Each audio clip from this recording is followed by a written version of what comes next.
Now $3,200 is finally starting to go out to the American people very soon. A new deposit date has been revealed by lawmakers. Eligible people can be able to claim a $3,200 stimulus check. Not only that, but Democrats and Republicans have proposed new inflation relief checks that may provide every single American taxpayer with a $2,000 stimulus payment. It's some very good news, everybody, and I'm glad to see that President Biden is ready to help out the American people with stimulus checks. It's finally time he does what it takes and send out stimulus payments.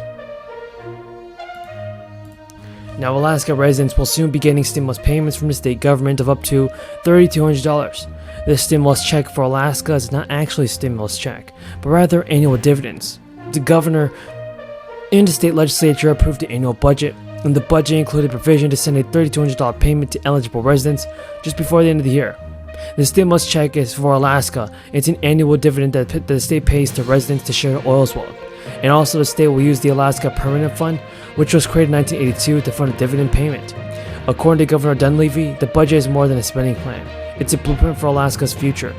Budgets should reflect the values and ambitions of the people that they are designed for. And also, I believe this legislation accomplishes that, is what he said.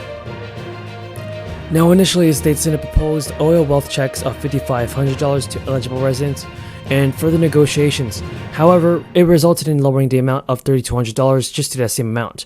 Still, the payment is the second largest in state history after adjusting for inflation. As a point to note is that this year's check combines two checks. One is the usual dividend check of $2,500 and the other is $650 energy relief payments. Energy eligible residents can expect the oil wealth checks in their bank accounts this week, and residents will get a larger payment through paper checks. They'll also have to wait until October. Alaska usually pays dividends in October, but this year, lawmakers decided to move forward with the payment to help those struggling with the high price of energy and gasoline. In 2020, the payment is also expedited because of the crisis, and residents need to apply for the stimulus check. Now, those who haven't been residents of the state for the past calendar year or prior to the application date for the dividend will be eligible for stimulus checks in Alaska. Applicants must also intend to continue living in the state indefinitely. According to the State Department of Revenue, it's processing more than 78,000 applications to determine the eligibility for the payment. Applicants can check the status of the application through the website created by the Alaska Department of Revenue. And the Biden administration advanced child tax credit payments proved to be a lifeline for many low-income families, but a recent audit found that the IRS failed to send money to millions of taxpayers who qualify. The audit released by the Treasury Inspector found that overall the agency was 98% accurate when issuing the $180 million payments. So, however, the 2% accuracy involved billions of dollars, everybody, and affected millions of households in a negative way. According to the Treasury Inspector General, the IRS failed to send 8 million payments, about $4 billion worth, to 4.1 million taxpayers. The IRS said that the programming errors are to blame, and in July, taxpayers with an ITIN number were mistakenly excluded. Also in August, if only one spouse updated bank account information, they also didn't receive their advance payment. And while some qualifying people didn't receive their checks as well, the IRS did mistakenly send 3 million payments, and valued at $1 billion, to 1.5 million taxpayers who just were not eligible to receive the money. People who received the money in error need to claim on their taxes early this year, unless their annual income would qualify them for full repayment protection. The report, which the IRS managers also were involved with, made several recommendations to prevent future incorrect payments. Now, everybody, the IRS is trying to take care of this and help out the people with stimulus payments, so hopefully President Biden can also do the same and help out the American people with stimulus checks. The powerful middlemen who are behind rising drug prices, because if you don't address PBM reform, a cap on out-of-pocket costs will only result in shifting patient costs somewhere else. In my 2-year bipartisan insulin investigation, we found that a drug's list price is tied to rebates and other fees that drug companies have to pay PBM. The scheme encourages drug makers to spike the list price of the drug to offer a greater rebate, and then you know what happens in turn? Secure priority placement on the health plan's list of covered medications. The have to hold PBMs accountable then if you really want to lower prescription drug costs. In 2018, I called on the Federal Trade Commission to assess consolidation in the pharmaceutical supply chain and its impact on drug prices. But I didn't wait for the FTC to act. I introduced the prescription pricing for people with Senator Cantwell, and it was approved out of the Judiciary Committee unanimously last year. A few months ago, the FTC agreed to conduct a study of PBM business practices. This is very welcome news, but the FTC needs to complete this study and do it in a timely way. Last week, I asked FTC Chair Khan about when the PBM study would be completed. Chair Khan didn't commit to a date. While we need more sunshine on the PBMs, we don't need to wait to take some action. Senator Cantwell and I have introduced the PBM Transparency Act, and it's been approved by the committee's chief chairs, the Commerce Committee, on a 19-9 vote.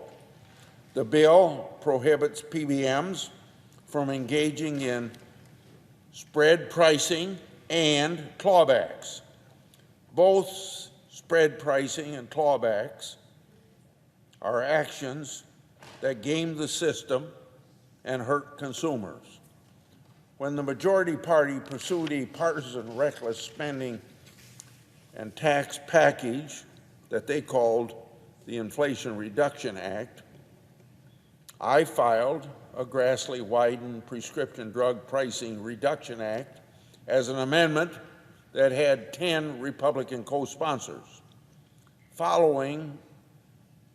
I did that in order to show that the majority party could have chosen a path to pass drug pricing reform on a bipartisan basis. Dollar surplus this year to pay for the plan. According to AAA, the average price for a gallon of regular gas was almost $4.36. That's $1.45 higher than it was a year ago.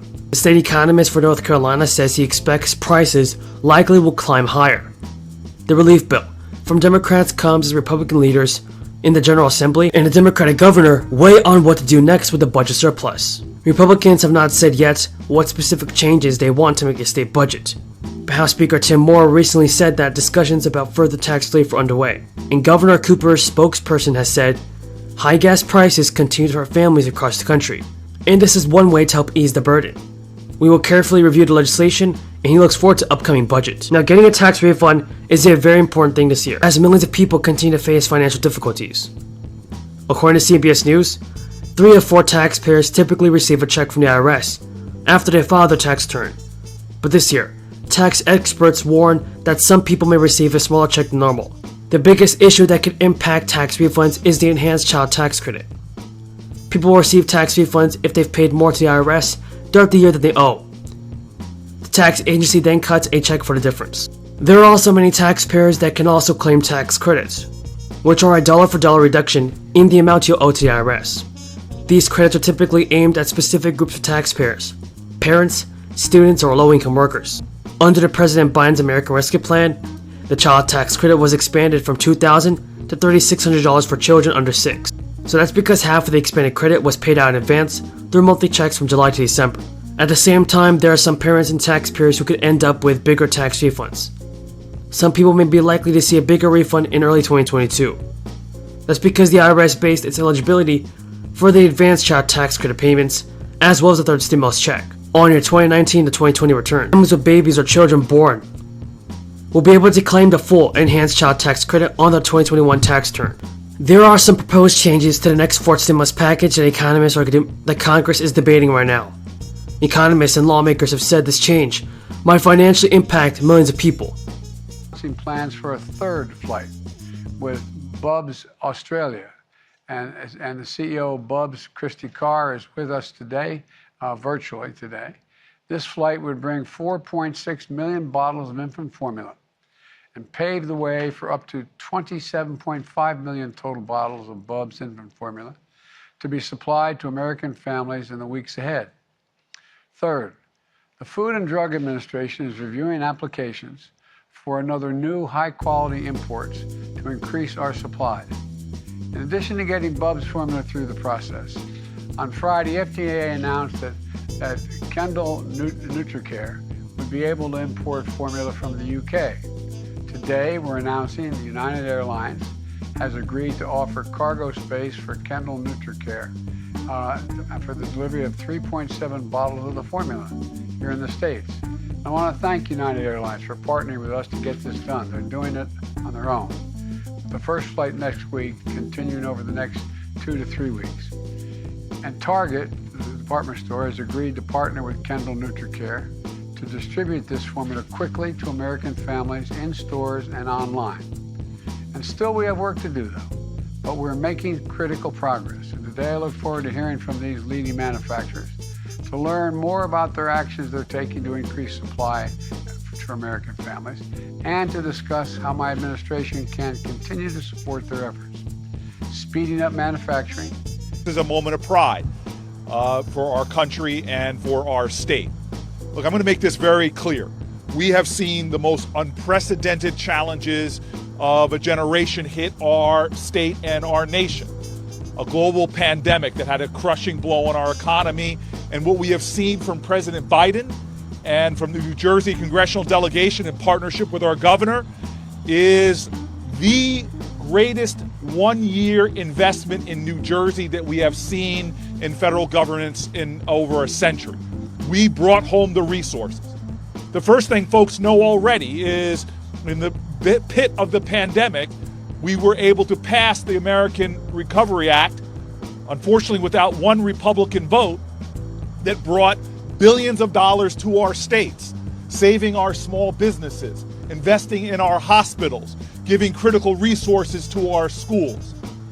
And then after that, we came with the biggest infrastructure investment our nation has ever seen, that puts a shadow over even what Eisenhower did, as Senator Menendez said, over 60 years ago. And now New Jersey will start to reap the benefits of that infrastructure investment. Clearly, as Senator Menendez said, 500 bridges being repaired in our state, being improved in our state, all while, Ray, creating thousands of jobs for people in our state. This is a time that New Jersey should feel a sense of pride. We have brought home the resources. We're investing it in our state. And when you invest in roads and bridges in New Jersey, you not only create jobs, you expand opportunity for businesses, for economic growth, and more. But this investment is just the beginning. Right now, we are going to see critical investments in getting lead pipes out of the ground to make sure there's clean drinking water. We're seeing investments. 7 Superfund sites in New Jersey, the most toxic of sites, are now getting the resources they finally need to be cleaned up.